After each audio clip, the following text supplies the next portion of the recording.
economy picks up, there is need to focus on agriculture, a sector that employs 50% of India's labour force. It is also an area that has seen a crisis, reflected in the soaring food inflation over the years. So as inflation comes down with a fall in commodity prices and slowing growth, is the worst over? That's the question I asked the chairman of NABARD. It is an outcome of three factors. First of all, greater dependence of agriculture on weather phenomenon. That affects the supply. Second is availability, general availability of larger commodities and their reduction in prices, which again add up to cost of cultivation.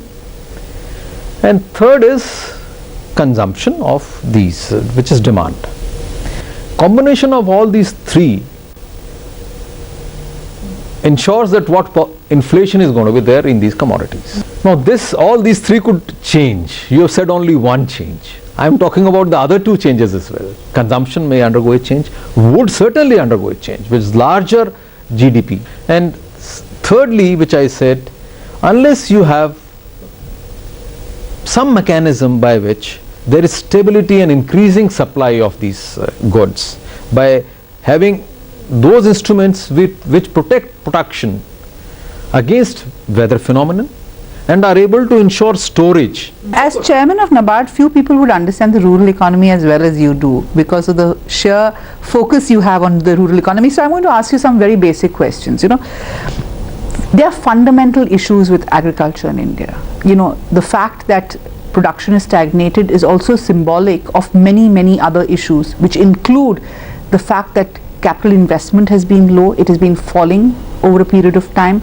and second, that a whole bunch of policies have created a massive skew. What has been the fundamental change on the ground? Now, first of all, the regularity of pricing, inflation being there in agriculture commodities, has to be resolved with the certain amount of investments, not by short-term measures. If you look at the investment flow to agriculture through institutional agriculture credit flow, the share of this term lending has really come down in the last 10 years.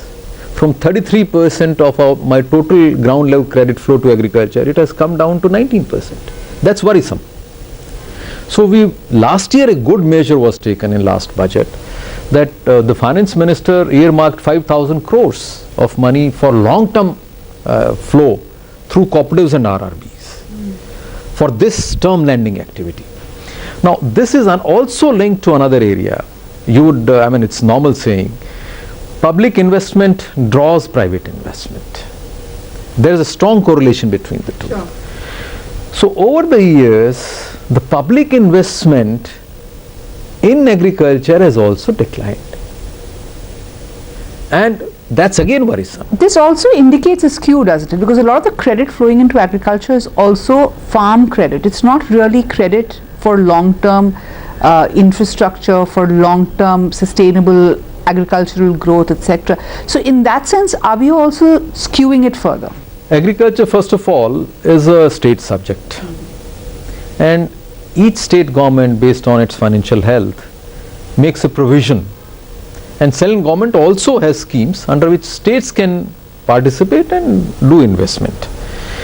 But let me say, this yearly budgetary allocations of allocating resources to various projects sometimes is not very efficient. Because part of the assets gets created out of one budget and part next budget and the remaining the last one in the third budget or so. Also some incomplete projects are there with the state governments which never get going.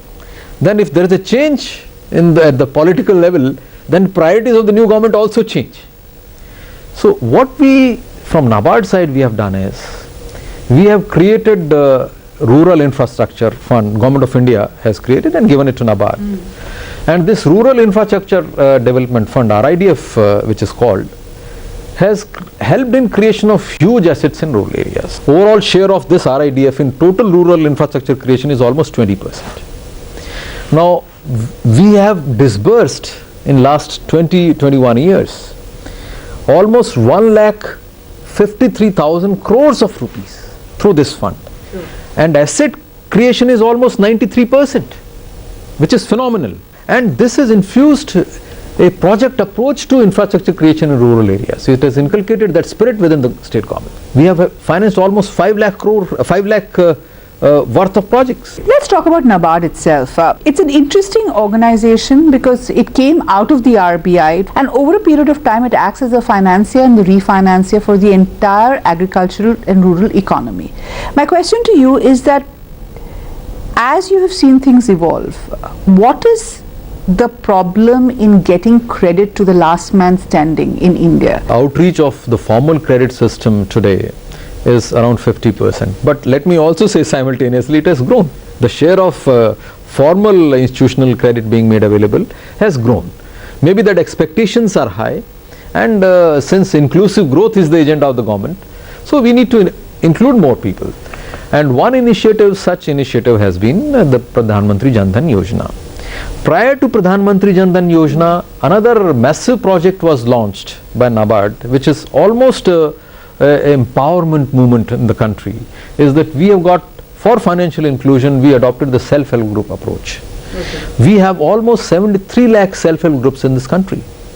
If you take average membership of, membership ranging from 10 to 15 per group, so almost 10 crore members. 10 crore, one from each family. See how many people are covered.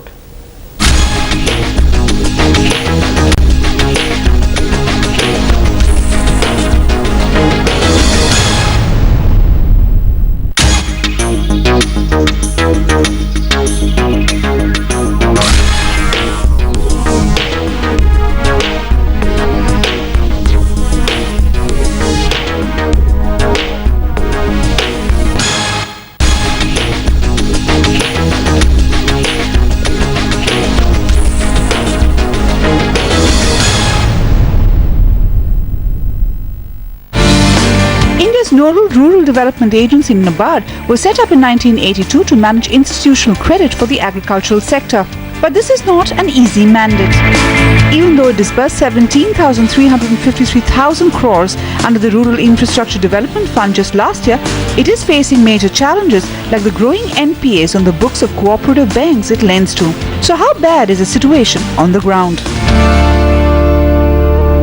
NPAs are in the range of around 10%. Which is double what the PSBs have right now, which is quite a dangerous thing to do, because the big problem that people say in the rural economy is the lack of credit flow because of the fact that the cooperative banks have a very high legacy NPA problem, and B, they don't have adequate capitalization. Are these fair assessments of it?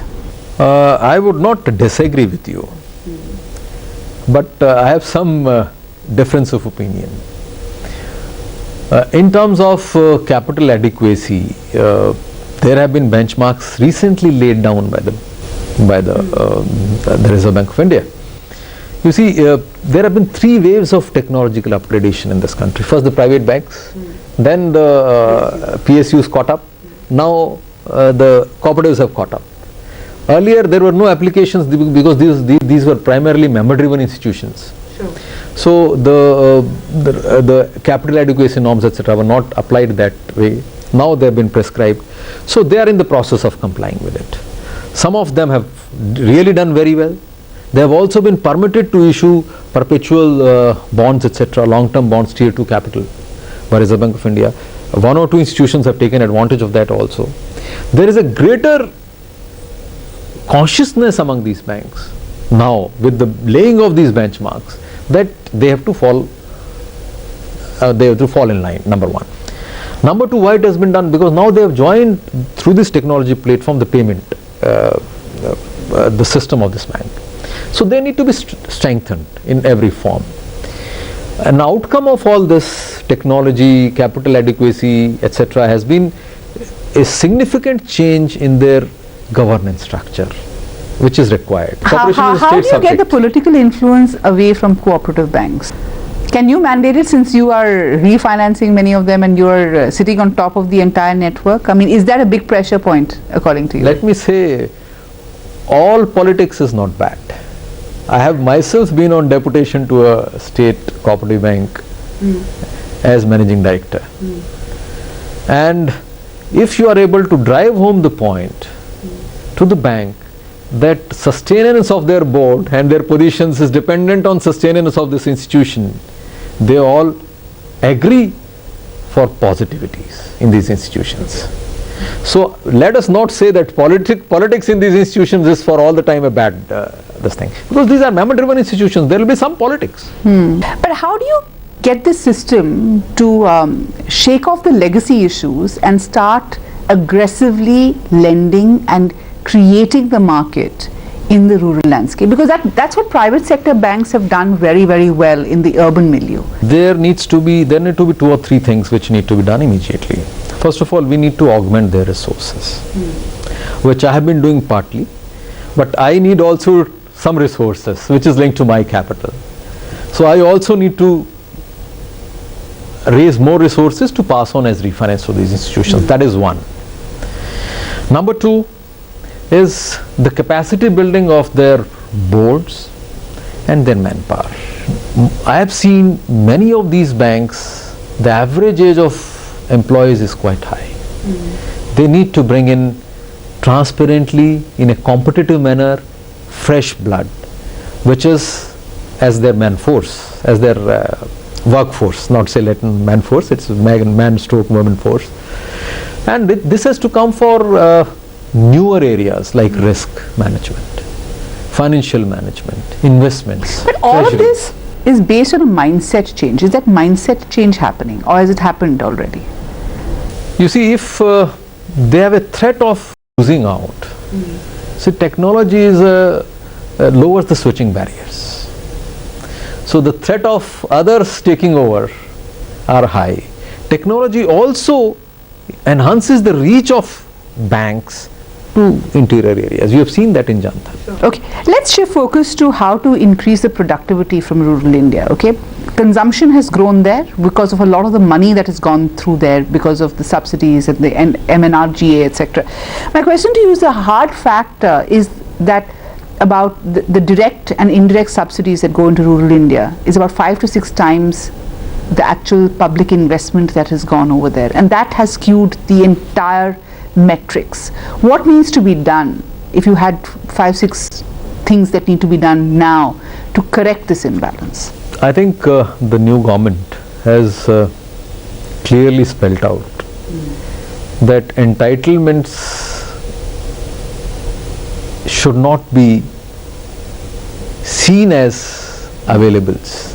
In fact, they believe in the fact that encouragement is, rather than entitlement, should be what is workable in all spheres of economy, including rural areas. So the new initiative about direct benefit transfers, direct transfer of benefits, even in rural areas, would be a step in the right direction. Like we have crop loan subvention. So if this is done through I would say a platform which is technology driven, it will be much better. Number 2, if we are able to create an environment of encouragement, which is the thrust of this new government, this will ensure larger investments flowing into these areas. If there are encouragements in the form of easy simplification of processes, responsive administration, e-governance, all this is going to add up to encouragements. The 2 big things that everybody is watching out for is of course the rollout of GST and how it's going to happen, and the second is the APMC Act. What needs to be done, because this is a big bugbear, isn't it? I will approach this problem a little differently. You see, the entire marketing and storage of the agri commodities has to be looked at in a right perspective. The watchword has to be whatever is produced is conserved efficiently. You rightly said we need warehouses. There are efforts on in that direction, and this has to be again linked with very nicely, this warehouse management has to happen, which is linked to collateral management also. Making available the prices of commodities timely to the farmer, so that he does an enlightened decision. He does not do a forcible sale because he doesn't have liquidity. So that has to be, we have to popularize pledge loans, or what we call also the warehousing receipts financing. So some states have gone ahead and efforts are on. Some states have also privatized. There are private mandis coming up in some states. So this will catch on. Ultimately the interests of farmers as well as the consumers would be better served by this reform, all the measures which I suggested, not just APMC Act reform. Sure.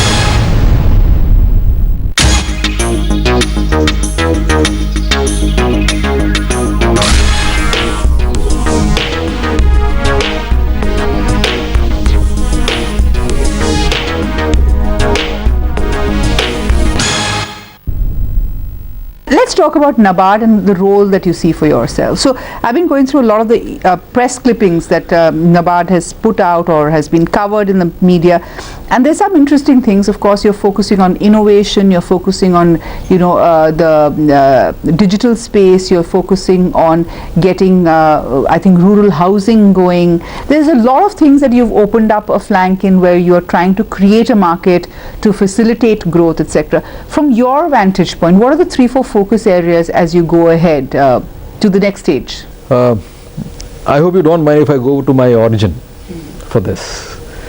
You see, NABARD was created with the objectives of undivided attention, forceful direction, and pointed focus to rural credit. And objective was integrated rural development. Till then, probably all these things were not done the way they should be done. Now for doing this, what do I need to do? You see, initially when I was formed, we primarily focused on refinance, on a larger flow of funds. Then we realized that just flow of funds is not enough. We need efficient financial intermediaries for my funds to reach. So institutional development role started. We then realized that there is a gap between the requirements of a rural credit customer and what banks or the financial institutions have to offer. So product innovation.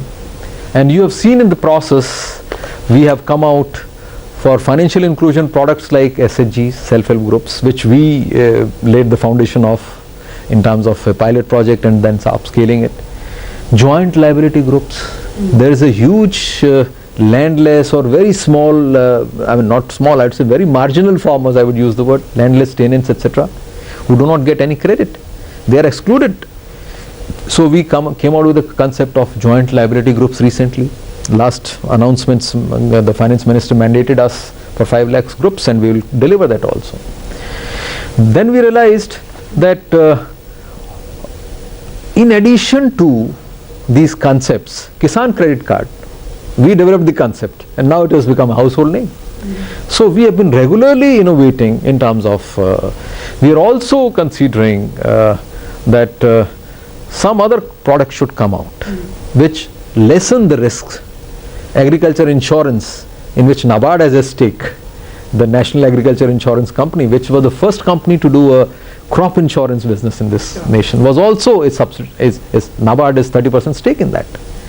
So we have been doing this, but we at the same time feel that newer challenges come. What is the next phase? So newer challenges is real, that investment credit is declining to agriculture. The term lending also is not to be through the traditional means, it has to be for the newer means. You need digital application to solve the agriculture production and productivity issues. You need to have transmission of the entire extension effort through digital means. The messages should grow to all farmers. We have, NABARD is today 1,50,000 farmers clubs. We are digitizing that platform so that regular, because everybody has mobiles today, so regular messages go on various cropping practices or otherwise of different activities they take up, how it needs to be taken in varied conditions, etc.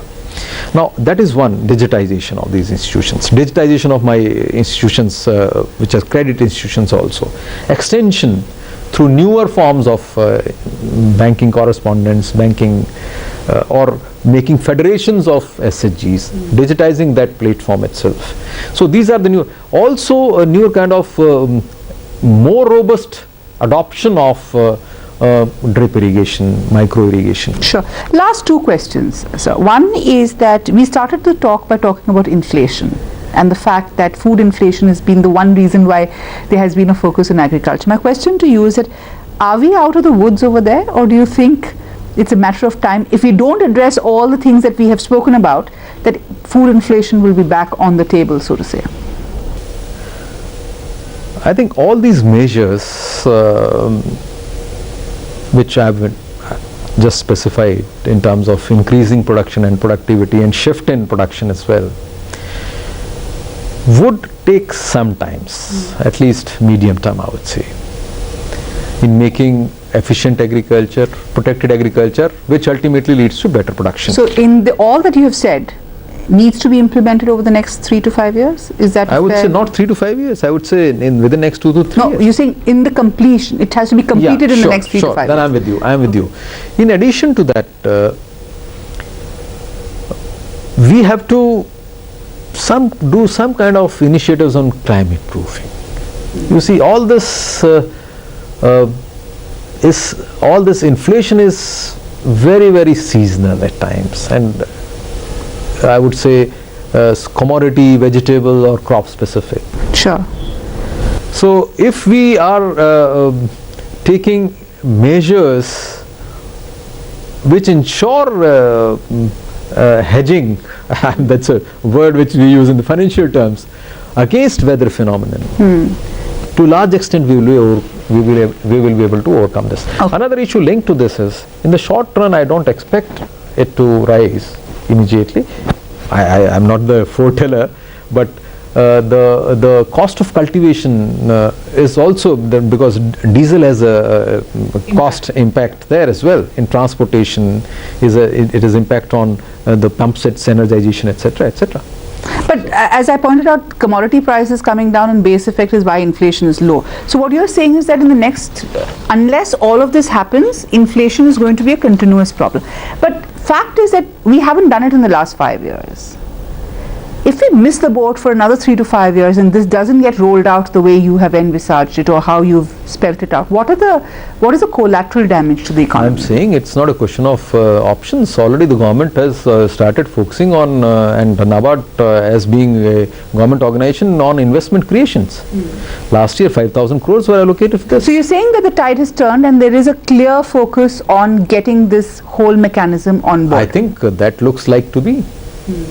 I see this, that there is going to be greater focus. Even in Gyan Sangam, all the commercial bank CMDs were focused on a greater flow of investment credit, and the government is very positive on this. If this happens, some of these assets would get created within the next 1 or 2 years. So if that comes, then the problem may not emerge at all.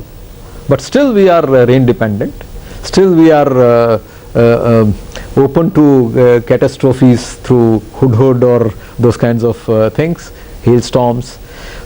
So though we are taking measures, but some of them would have some potential to play havoc. So this larger that commodity induced lower inflation should be sustainable for some times. Till then those measures, if they start delivering, we can have in long run a reasonable inflation. And let me also say that it is undue inflation which affects us adversely. Otherwise, growth is also sometimes accompanied by inflation. Okay, thank you so much. Thank you. Thank you.